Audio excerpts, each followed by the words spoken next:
Hey, this is going to be a continuation. I had to switch to a mic because I think I was picking up some background stuff. But I'm here with Holly. She is the current proprietor of the Gemini Giant launching pad. And when I came through in 2016, it was boarded up, and they were explaining to me that it had closed for about 5 years. But Holly, I just wanted to ask you, when did you acquire the launching pad? We acquired the launching pad at the end of October in 2017. Yep. October. And so if you acquired it at the end of October 2017, so when I came by in 2016, it was boarded up. Yep. So, and when did you open it up for people like myself, visitors like myself, to come in? So the nice thing is that the town is working very well because they want the restaurant and this iconic location open up as much as we do. So they gave us temporary partial occupancy in the middle of April. I think it was April 14th. And so we were able to open up. We were able to have a memorabilia wall. We're also able to have a welcome center and a small gift shop while we're continuing the process of opening up the kitchen.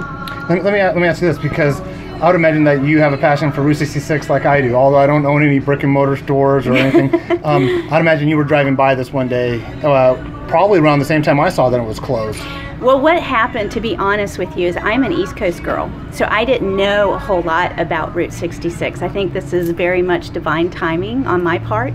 So I moved up here. My partner has been a Will County resident his entire life, and so he brought me down here on a date. We were going to go to the Antique District, and we drove by this place, and I'm like, oh my gosh, this is the coolest thing I've ever seen. We have to save it.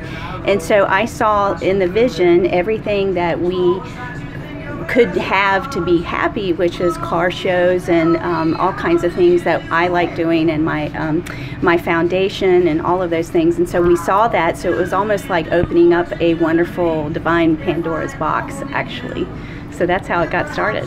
So, like, what Holly is saying is that you don't have to know about Route 66. You don't have to grow up in the area or have family that was here. And I think my hair stands up because I really feel it's a culture. It's yes. It's something that's it's within you. Yes. And you are absorbed into Route 66. It found us. So how about that? The road found her. She didn't find the road. Well, the wonderful thing about it is that I'm a traveler. I've lived in 3 different countries. I've traveled all over the place. And what I'm looking forward to is being able to experience and discover Route 66. So this is a beautiful thing, actually becoming a part of it, and then being able to go out and see it and experience it, and then bring what I know and what I find back to all of social media and all of the people that are here. And so that we can, I feel like almost like a moral obligation in a way, that we're at the starting point of one side of Route 66. So that's one of the reasons why we have the Welcome Center, because we want to give people that come through here the opportunity to learn more about what's going on as they travel through. So that's a good thing in and of itself as well. What would you say is the farthest west you've traveled on Route 66? So far, I've only been to Atlanta. We've been so busy putting this restaurant together that I haven't had a chance to go and see everything, but from this point all the way to Atlanta is amazing, and it was a wonderful experience. I mean, there's a new thing that's coming out in Missouri, which is a area for the Trail of Tears. It's where it crosses over Route 66. So I'm looking forward to seeing that. I'm looking forward to seeing what's up farther north of here. And the most amazing thing, I just got to tell you this in terms of just destiny in a way, is that at the top of Route 66 there's Jackson Street and Adams Street. Right, one coming and one going, one eastbound, one westbound. My son's name is Jackson Adam. Well, that's not Providence, people. And when she mentioned, right out here is Jackson Street, right in front of us. Well, where it kind of hits home for me, and I really wanted this to be about you and the Gemini Giant, but I have a real big passion for old gas station. Right down the street from me in Riverside, California, they had opened up a Sinclair station, and they put a dinosaur there. Yep. And now when I was traveling up here, there's a guy, and I forgot the name of the town. His name's Jason. I spoke with him, but he has one. So there's one out here. But I just want to clarify real quick for all you guys that are trying to learn about Route 66. It's Atlanta. I know right away we all want to say Atlanta, Georgia, but it's actually Atlanta, Illinois. It's about, 20 miles. Yep. and their brother to the Gemini Giant is a muffler man holding a hot dog. I'm driving back through Atlanta tomorrow, and I will be taking pictures of that. I'll do a video of that. Stop at the Palms Grill Cafe. They have fantastic pie. So the Palms Grill Cafe in Atlanta. Yep. So no, we're not talking about Atlanta, Georgia. Atlanta, Illinois, on Route 66. I think it's about 20 miles or 20 minutes from here. I don't think it's too far. No, it's about, like quaint little town. You can't pass it up. But that's where one of the other muffler man is. But he's holding a hot dog. But I'll get Facebook and YouTube site. And there was one more thing you said, and it struck a chord, and I can't remember what I was going to say, Holly.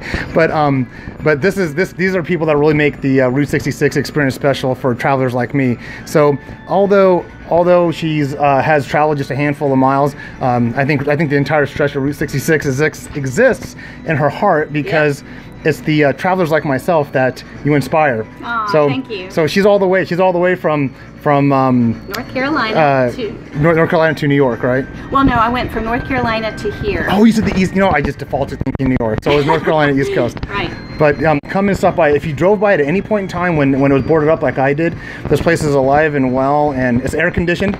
That's a big deal when you're on a motorcycle. Right. I don't think she's gonna get rid of me. I am staying in Braidwood tonight. I was here earlier today before it opened up, and I did some videos of the Gemini Giant.